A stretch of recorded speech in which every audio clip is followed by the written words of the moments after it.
So for all of you guys that don't know, this is Dillon Carter, Texas Tech center fielder, Texas boy, which is part of this. So I just wanted to, we're going to introduce you as our first ever actually NIL sponsored college athlete, which is pretty cool for us and I hope cool for you. Sure.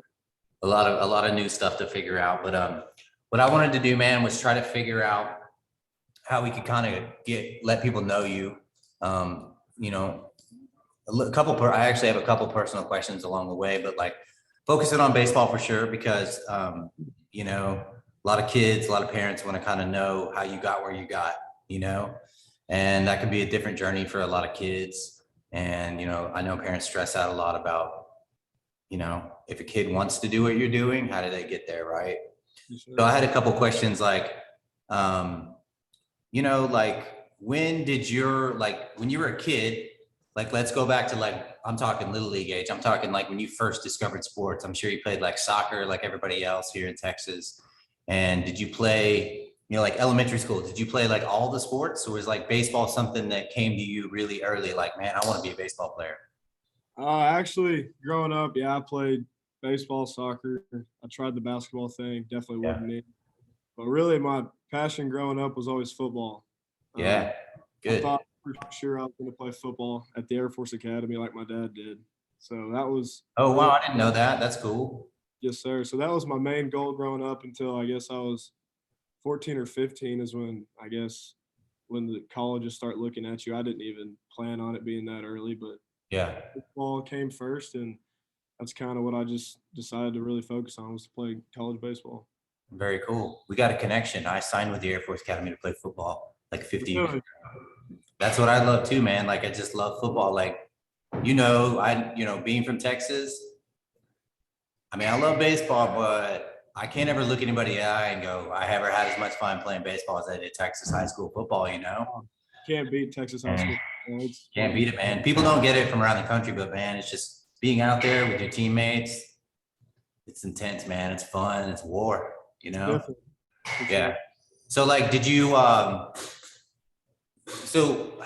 got two questions. How early did you start playing? Like, you really had no choice, but if you got serious about baseball at a certain point to play select baseball of some type, or, you know, travel team, whatever you want to call it these days, because nothing else really exists. Like past age 9, 10, if you don't play travel ball, you don't really play ball. So what age did you get into kind of the more serious side of baseball, even if you were still pursuing football? I'd say probably when I would say 10 or 11 is when I played. I got off I was playing up. I played with my older buddies on there was a Flower Mountain All-Star team. Yeah. And then I went to DBAT, or it might have been Dallas Mustangs back then. Yeah. I can't remember, but that was coached by Bobby Witt Sr. and Rusty Greer. Is Oh yeah. kind of when I started taking baseball more serious. And then after that, I started playing with the Tigers with Tommy Hernandez, and that's when everything kind of took off for me. Was when Yeah. Tiger organization. But Nice. yeah, so probably 10 or 11 years old is when I started playing travel ball. Yeah. And like, did you go all in on it? I know you didn't quit football, right? You played football all through high school, right? Football, track, and baseball through high school. Oh wow, you played 3 sports. So you managed to not have to quit the other sports. Right. You played all of them. Yes, That's sir. awesome. Yeah. Um, when you started playing select ball and stuff, did you pretty much like, you know, coach says, hey, we got practice, hey, we got this tournament. Did you do kind of, and I don't mean this in a bad way, did you do like the bare minimum, or did you dive like full crazy into it and like not only do practice, but you were doing private lessons 3 nights a week, that kind of stuff? Like, how crazy did you get with baseball at an early age, like 10, 11, 12? Or did you kind of gradually get more and more serious about it? I'd say once I got with the Tigers is when I got serious about it. Is when I started doing the hitting lessons and all the, I guess, the private one-on-one stuff with an instructor. Was that more like age 14, 15 kind of stuff? 13, 14, 15 is when all that got ramped up pretty good. And I was blessed with a great family that was able to put me through all that stuff. I know travel ball, baseball in general is not a cheap sport at all. No, not at all. Kudos to my parents for sticking it out with me and letting me chase my dreams. But another thing was when it was baseball season, it was baseball season. And when football came, it was football. That's kind of old school. That's an old school mentality these days, man. Like that's refreshing to hear. Something we preach. Play as many sports as you can, Absolutely. as long as you can. You only get one life, man. You know you're gonna get to play sports when you're a kid. You don't know what's gonna happen once you get your age and after. Like, Exactly. yeah, I'm really glad to hear that you're a multi-sport guy. Yes, sir. That's one of the main things. I guess it was during the whole COVID deal. I kind of gave some lessons on the side and worked at a baseball facility in Argyle. Yeah, And that's what I was trying to tell parents was like they've got 7, 8, 9-year-olds in there doing private lessons and yeah, really just strictly baseball. And they always ask me questions like, how do you do it? Blah blah. I was like, well, first off, your kid's 7 years old. Like he's not supposed to be hitting home runs right now. Like don't yeah, worry about that. And yeah, just let him do him. Don't force him to play baseball if he don't want to play baseball. I yeah, just think it's definitely it's a grind. Baseball is mentally challenging. It's tough. yeah. A lot of people that are 7, 8, 9 just doing baseball. I'm like, man, if I were to go back and just do baseball from 7 years old on, I probably wouldn't be here right now. That's a heavy statement, man. Because you think, what does that mean? You think you probably would have got burned out by just the ongoing difficulty of never having a break from it and never just being able to compete in other things as an athlete? Do you think you would have got burned out? Is that what you mean? I don't know if burned out. I can't think of the right word. Burned out's super deep. I just think it's like even now when I'm just playing baseball, college baseball, whenever I get the Christmas, Thanksgiving break, like Yeah. that's still working out, still hitting, but it's also hunting season. Yeah, I was So going to ask you about hunting for sure. So that's perfect segue, man. So go into, I assume growing up in Texas, maybe hunting's just something you did, I don't know, with your dad, with your uncles, whoever it was. That was always some part of your life, right? So when you get some downtime, it's like you just want to put baseball down and go hunt. absolutely, no Yeah. doubt. No matter where I am, I'm not gonna lie, you look more excited about hunting than baseball. I'm not gonna lie, which is totally fine. But like, that's all cool, man. It's about finding stuff you love in life to pursue, man. it's two big passions for sure is baseball and hunting. But when Yeah. hunting season comes around, I'm try to find a tree to get into or some buddies and go kill some pigs somewhere. That's awesome, man. It's definitely a big where I find a lot of peace is and just Yeah. relaxing is hunting. Like Yeah, is that how you see it more as to just shut the brain off and like put baseball down and that's what helps you?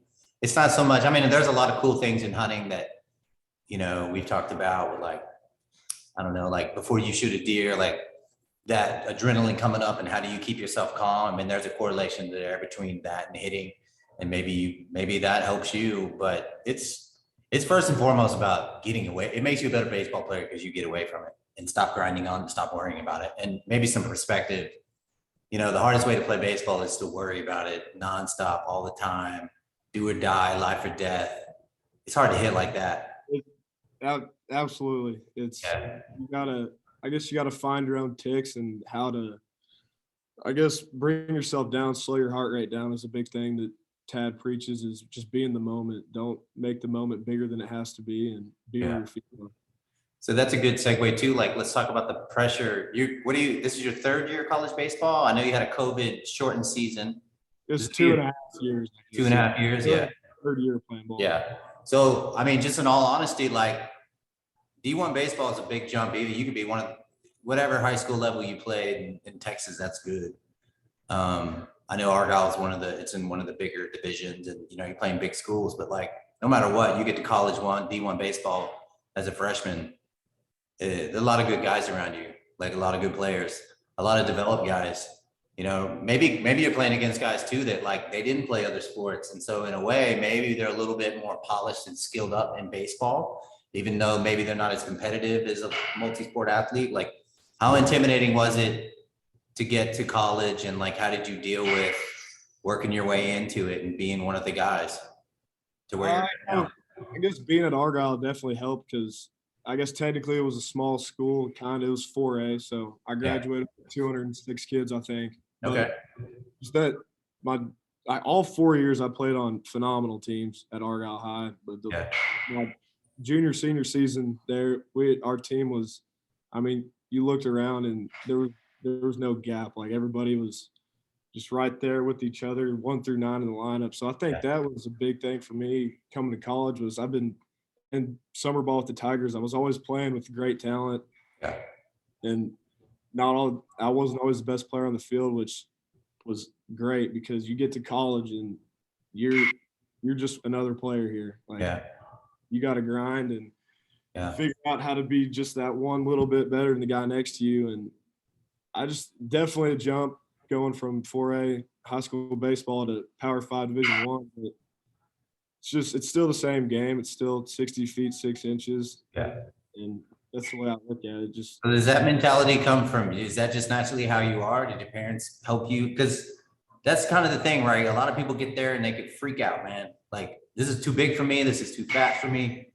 Or is it like, I mean, maybe you got great coaches. I know Tadlock from way back. I haven't seen him in years, but just, he's one of those guys, like he loves hunting. He feels like really great at his job, but also really great at helping players succeed and be their best. And maybe it's not, I don't know his style. I haven't seen him in so long, but like, he doesn't seem like he's a screaming and yelling, like going to put all the pressure in the world on you. He's actually going to do a little bit more of the opposite, like try to build you up, give you confidence and make you, like you said, like it ain't do or die, man. This ain't bad. It ain't determining the rest of your career. Like where are you able to get that kind of perspective from and to just keep this all like, you know, in the zone? I'd say definitely my dad is always really big on just always keep me motivated. He's always in my corner, and my grandpa for sure, same way. But I guess it was when I got here, first game freshman year, they had me in the start lineup, and first A-B, I popped up to short, and I get back in the dugout, and Coach Gardner, the pitching coach, is like, "What do you do? What is that?" I was like, "First A-B." He goes, "First A-B." He goes, "Heck with that. It's still the same game. Slow it down. Like it's a heater away. Hit it over short." And I was like, okay. So I come back, whatever, go a couple innings, get back to the plate, and he goes, he's gonna come back to it. And sure enough, he did, and shot one in the gap and get back in the dugout. And he's just like, "Dude, you just got to calm down. It's bigger stands, same field, same dimensions, same game." Was this like when you were a freshman, like real season or like just inter squads in the fall? What are you This talking was real season against Houston Baptist. So about? Oh, this is like your first ever real life college experience. first ever start. So it was, and the season opener. It was awesome. That's awesome. You don't have a coach that's like, well, he sucks. Next guy, come in. Like that exists though, man. Some of college baseball is that cutthroat though, you know. But like, I feel like I've always, even watching Texas Tech a little bit more, I got more of a, like they feel like a group of guys that want to play together and win together and beat other people together. And like y'all have that. And that's got to come from coaching, I got to think. And also recruiting the kind of guys that are like, you know, there can be two kind of guys. Like, I'm just here to showcase myself further for the next level. Or there's guys that like, I'm going to do that while I beat people's ass. You know what I mean? And I feel like Texas Tech really has that mentality. I don't know if that comes from Tim or whatever, but it seems like it probably does. And the other coaches that he works with. There's definitely that mentality. And not only that, but like, I love this place because the coaches, the way they recruited you is how they want you to come here and play. They don't, you see all these other big schools, you look in the batter's box 1 through 9, and it's like the same hitter every single time coming to the plate. And you're like, there's a reason they got to where they are, not to get there and just completely change everything. So that was great showing up, and kind of and J Bob and Gardner, they let you play your game, which is awesome. So like they see it as a group of guys that it's like, hey, everybody's got different skill sets here. And like this guy helps us win this way, and this guy helps us win this guy. It's not like, oh, we got 18 guys throwing 100, and then we got 10 guys just all they do is hit bombs and strike out, which is pretty boring. Because I think in college baseball, what's still great about it, I think it might be the most entertaining baseball that we have going because the game is still played, you know, like in all facets of the game. Big ball, small ball, power pitching, finesse pitching, all of it, man. So that's cool to hear too. It's awesome. Yeah, very cool. Are you like, I know you're center fielder, like, are you a leadoff hitter? Like, where do you, I don't know, like, I know I just see the number 1 and I think leadoff hitter, that doesn't mean you are, but like, what kind of hitter are you, like, how do you describe yourself as a hitter? I describe myself as a 2-hole personally. Okay. So I'm hoping left-handed, right? Yes, sir. Okay. So I'm Yeah. hoping to lead off for 2-hole this year. We've got Jace Young, and every time he's in the box, he's liable to hit one a mile. So Yeah. Does he hit 3-hole, 4-hole? he'll probably hit 3-hole. Yeah. Good. That'd be my best guess. But That's and cool. then Well, you ought to get pitched to then, huh? exactly. That's good. But I think I see myself as a 2-hole. Yeah. No, I love 2-hole, man. You're one of the first guys to get in the game, but you get a little break to kind of take a couple breaths and get into it, get in there. I think too, like it just like, I don't know, I feel like 2-hole hitter always has like a more specific job. Like he's got more of a job to do, not just go up there and wail away, but it's like moving a runner can be totally like positive at bat, help your team get out of there, Absolutely. Very good. Let's see if I got any other questions here. Man, you answered most of them. So do you have aspirations? Like, what's your hope? Like, I know, like pro ball's in your mind. Like how bad do you want to play pro ball? I'm not going to talk to any scouts or anything, but like how much of a goal is where you're at? Like, is this like, enjoy this as much as you can and hope maybe something good happens? Or are you like dead set, like that's what you want to do? That's definitely the end goal is playing the big leagues, not just get drafted, but to play in the big leagues. But, Cool. I want to get my degree too. So Yeah. it's tough because I promised my parents I get my degree and my granddad. So that's big on my mind. That's a goal of mine, but definitely like if I'm playing at Texas Tech, I might as well take it all the way to the big leagues. Might as well give it a shot, man. You got to believe it though. Do you believe it? Oh yeah. Yeah. That's from all the guys I met, man. The main thing is just believing it yourself. And then if you can do that, you can make others believe it. Because I mean, obviously being where you're at, everybody's got the talent in terms of physical abilities and stuff like that. Plus you got big league hair, so that helps. I think that been working on it. Yeah, and I can see you're growing the beard back. That's definitely. I made you cut it down for pictures, but you got the beard coming back. Yeah.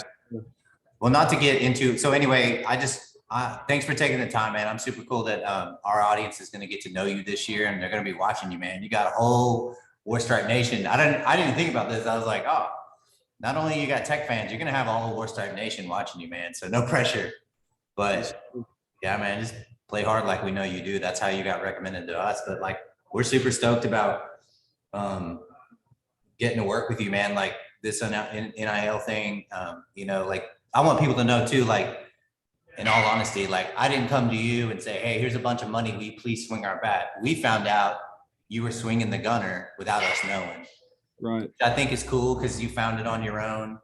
I think we sent a bat out there because you guys are allowed to swing whatever you want. And you happen to be the guy that took to it. And I got word that this kid's getting some licks with his bat, man. So I like that it's organic. And then, yeah, man, we're going to hopefully have you showing it off a lot this year. Like, not to be too salesy, what drew you to the gunner other than it looks badass? That's clear. I'm just kidding. Like what made you even pick the thing up and start swinging it? Like, do you even remember that? I know that's pretty specific, but like, what do you like about it? What's working for you with that bat?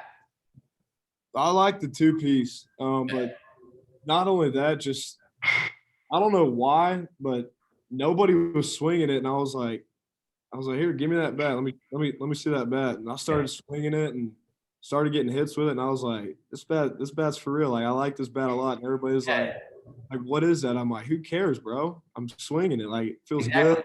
It felt good. That's the way I am. Like I don't. Yeah, if it like the proof's in the pudding. Like you pick a bat up, don't matter that you maybe not have heard of it before. If it works, it works. If you get good with it, it works. And like, so you're what we call an early adapter, meaning there's people in the world that can totally do what you just did.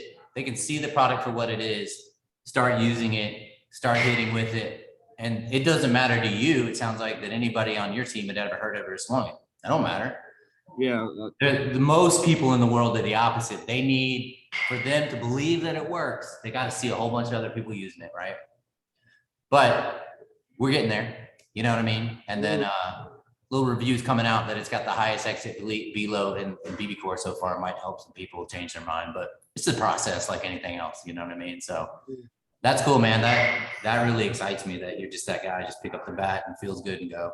So very good, man. Well, we could go on all day, but I figure we'll check in with you as the season goes, and maybe we'll talk some ball and how things are going and things like that. And I'd love for these kids to get a sense of a real college baseball player, like what they're going through during the season, good and bad. We'll try to talk when it's good, and if there's some rough patches, whatever, man. Because, you know, it ain't all going to be 100% roses. That's the beauty of this game, man. There's Yeah.